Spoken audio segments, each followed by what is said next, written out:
Hello everyone and welcome back sa ating channel. Once again, ako si Jay, and for today's video ay i-review natin ang ating Taiwan travel para meron din po kayong guide pagdating nyo dito sa Taiwan. This January, nag-trip tayo dito sa Taiwan, and so far we are really enjoying it. There's a lot of food, activities, and kung ano-ano pa na pwedeng gawin. So kahit anong oras ka guys dumating dito, sobrang daming tao, sobrang daming tourists. And in fact, ito, nag-enjoy ako ng gondola ride ngayon. Pero pag-uusapan natin ang mga pwedeng maging guide natin pag punta niyo dito sa Taiwan. Para naman pagpunta niyo dito ay hindi niyo rin magawa yung same mistakes na na-experience namin.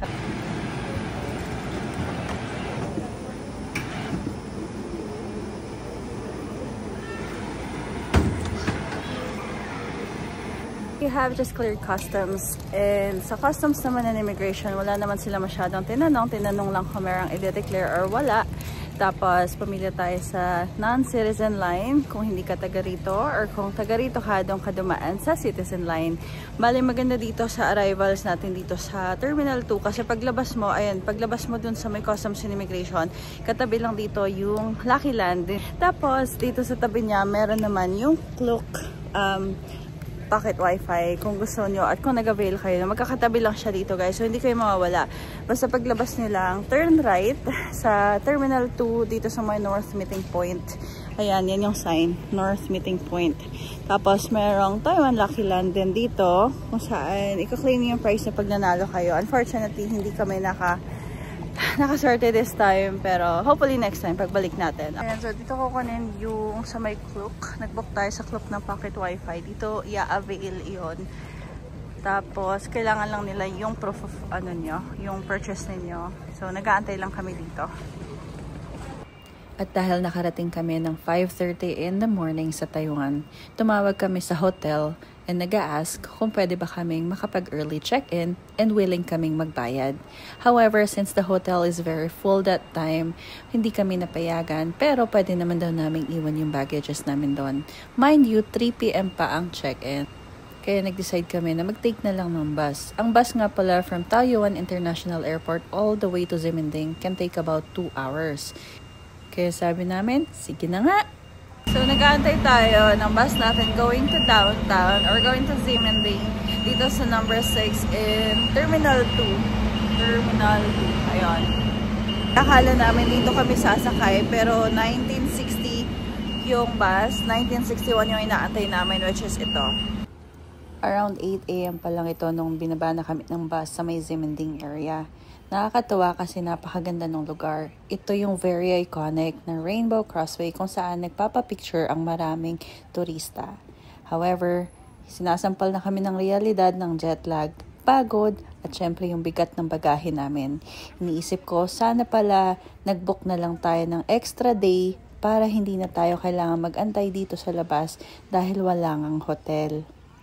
13 hours na biyahe and 6 hours pa bago tayo makapunta sa hotel. Tara, chibog muna. So it is currently 8 in the morning. Kahanap tayo ng magandang breakfast place. Merong soya milk na masarap na dinedip mo yung fried donut nila. And I think that's the most Taiwan-inspired breakfast na gagawin namin. At dahil hindi lahat ng shops ay maagang nagbubukas, magandang tumambay muna sa mga cafe at mag-people watching. Nakakaaliw actually kasi kahit anong oras ay punong-puno ng tao dito sa Ximending. And since pasyalan time na, gamitin na natin itong easy card natin na galing din sa package nung nag-book tayo ng 4G pocket wifi sa may airport sa Klook. Nakakatawa kasi hindi mo na kailangan i-activate or what, basta gamitin mo lang yung pass and there goes the access. Okay, so dito na tayo sa Taipei Main Station and nakita na natin yung tour guide natin. So dun sa Klook na tour package na kinuha namin, merong bibigyan na ganito. So you make sure that you get this. Agahan nyo kasi syempre they're always on time. Actually, mas maaga pa nga siya, half an hour before dyan na siya nakatayo. So get this, get yourself registered. Tapos bibigyan niya kayo ng chance to go around. As you guys can see, there's a lot of food around us. And pwede kayong umikot dito sa buong station. Tapos marami kayong options to get baon. So maraming options dito like food na savory, merong sweets, meron yung snacks, tapos meron din yung mga bento type. Depende kung ano yung tour ninyo, go for it. Pero always make sure that you're here on time. Since ito ay isang tour group, siguraduhin ninyo na nagko-comply kayo sa rules, sa regulations, and also sa mga sinasabi ng ating tour guide. Natin, oh. Ang ganda niya, guys.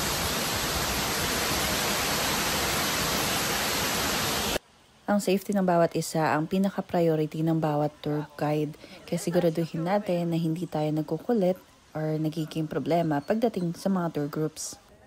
And kung nakita nyo na nga pala ito nga pala yung bungad kung saan nagpapalipad ang mga turista ng Sky Lantern. Mind you, napakadaming tao, napakadaming local na stores and na shops, and napakadaming nagpapalipad ng Sky Lantern. Pero ang hindi alam ng karamihan, ito ay nasa isang active na train tracks kung saan pag binigyan tayo ng signal, dapat sundin natin kaagad na umalis doon sa train tracks dahil andyan na ang tren at literal pag nagbigay sila ng signal, ibig sabihin ay malapit na ang tren. Like what I said, safety ng bawat isa ang priority dito. Kaya pag narinig nyo po yun, ay pumunta na kayo sa gilid. Lalo na kung may mga kasama kayong mga bata or mga tao na may edad na kailangan ng take time para pumunta sa tabi, ay gawin na natin yun agad pagkarinig natin ng signal nila. Dahil once na nag-siren sila, andyan na kaagad yung train. And lastly, optional naman ang pagpapalipad ng Sky Lantern. So kung hindi nyo bet, pwede naman kayong manood lang sa tabi. So tara, punta na tayo sa next stop. Ito nga pala ang Yelyu Geopark, kung saan separate ito sa package at magbabayad tayo ng 120 Taiwan dollars. Halos isang oras din ng biyahe mula sa Ximending papunta dito sa Yelyu Geopark. Kaya kung gusto niyo magpahinga or kumain, gawin niyo lahat yan sa bus kasi pagdating niyo dito, amazing. Napakahangin nga lang at maririnig ninyo ang lakas ng alon at ang lakas ng hangin.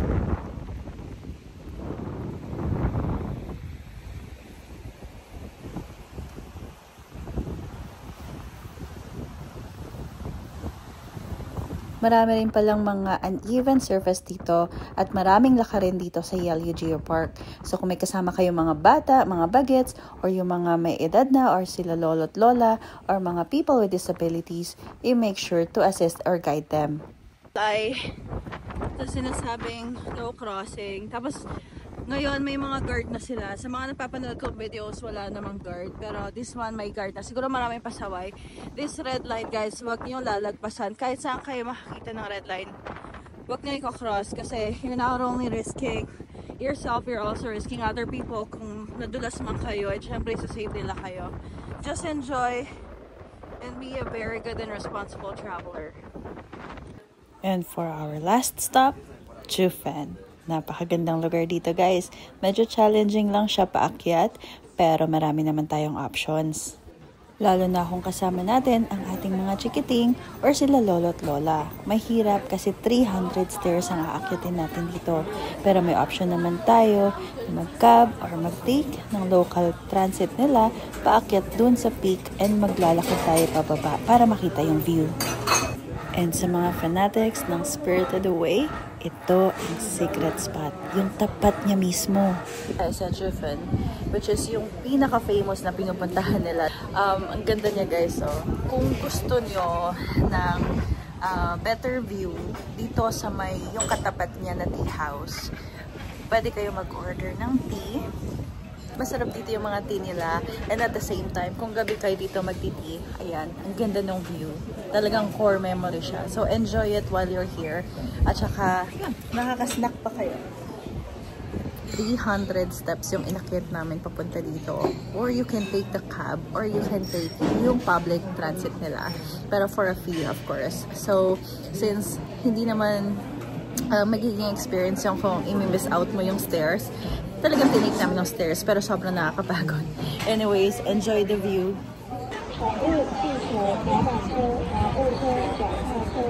Dito sa Taipei Zoo, guys, you need to allot one day and learn namin yung lesson namin in a hard way kasi kahapon nakarating kami exactly at 4:03 PM and sarado na sila. So take note, basahin niyo yung instructions and rules ng entrance ng mga vouchers na binibili ninyo kasi otherwise masasayang. So this time nagbayad na naman kami ng panibagong ticket para makapasok dito sa zoo. At kahit hindi naman ako mahilig bumisita sa mga zoo, isa itong Taipei Zoo sa pinakamagandang zoo na nakita ko. Nakakita ko ng panda, ng koala, ng dolphin, ng malalaking reptile at kung ano-ano pa. Ang pinaka na-appreciate ko dito ay makikita mo na yung kalusugan ng mga hayop ay alagang-alaga sila. Sobra yung ganda ng katawan nila at saka makikita mo na hindi sila kulang sa nutrisyon. Ito yung pinakamalaki Grabe, worth it. At uulitin ko lang, ang Taipei Zoo ay napakalaking area nga pala guys. Kaya meron sila dito ang tinatawag na shuttle kung saan magbabayad po tayo ng 5 Taiwan dollars para i-take yung shuttle one way. Tapos, pag naikot natin yung area na yon kung saan may magagandang hayop, ay pwede naman tayong maglakad pababa or mag-take ulit ng another shuttle na worth 5 Taiwan dollars ulit pababa naman sa my main entrance. Worth it siya guys, pero mas magandang mag-alat kayo ng buong araw pag pupunta kayo dito, lalo na kung kasama nyo ay may edad na o mga bata. Ito yung babayaran nyo dun sa gondola dito sa Taiwan, sa Malcolm Gondola. Kita nyo yan yung buong Taipei. Ganda no? Sabi nila maganda pag sunset, pero I think mas makikita nyo ng buo pag mga gantong oras. Just make sure na hindi uulan pag pupunta kayo, or yung hindi pa siya ganun kalamig kasi magiging foggy. Pero ayan, tapos kung may fear kayo ng heights, medyo siguro ito yung huwag niyong puntahan. Pero ang ganda niya guys talaga, and safe naman yung cabin. So I hope ma-enjoy niyo pag pumunta kayo dito. Highly recommend. At after ng mahabang pasyalan ay pumunta naman tayo at maglibot sa mga pagkain nila dito sa Taiwan. Mind you, kung ang palates nyo ay okay sa mga Chinese food, dito ay masarap. Pero kung hindi, marami din namang mga options or mga Japanese food na pwede nating i-take as an option.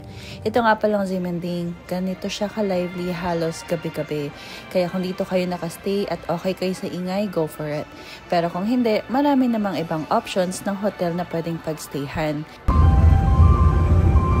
And bago nga pala tayo mag-enjoy ng food natin dito sa Taiwan, gusto ko lang munang i-appreciate ang kanilang local transportation dito. Grabe, the whole stay namin, hindi kami nag-taxi dahil lahat ay pwedeng abutin ng train, ng bus, or even ng lakad. Nakakatawa kasi makikita mo how great this city and this country is. Kulang ang ilang araw na pagpasyal namin, kaya for sure ay babalik kami para sa iba pang experience.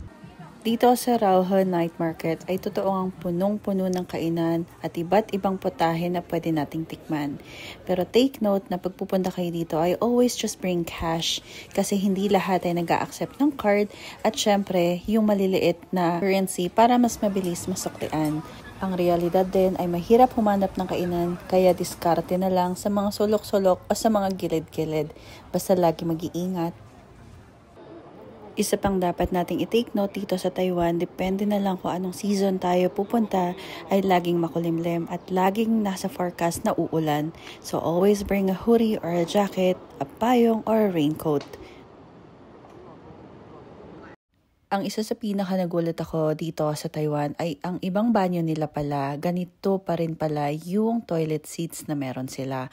Although meron namang mga normal na katulad nito, which is hindi ko alam ba't ang dami-daming toilet paper. Pero ipapakita ko lang sa inyo na kung ang sign dun sa my door ay katulad nito, ibig sabihin ay normal na upuan or toilet seat ang meron sila. At kung ang sign naman ay ganito, ibig sabihin yun yung kailangan yung mag-squat para makaihi or gawin yung business niyo doon. Kaya kung nakapag-book na po kayo ng Taiwan, magbo-book pa lang, nagpaplano pa lang, or nag-iisip pa lang kung saan pupunta, I highly suggest Taiwan is a very good place to visit. Mura na, maganda pa yung mga puntahan, at masasarap pa yung pagkain.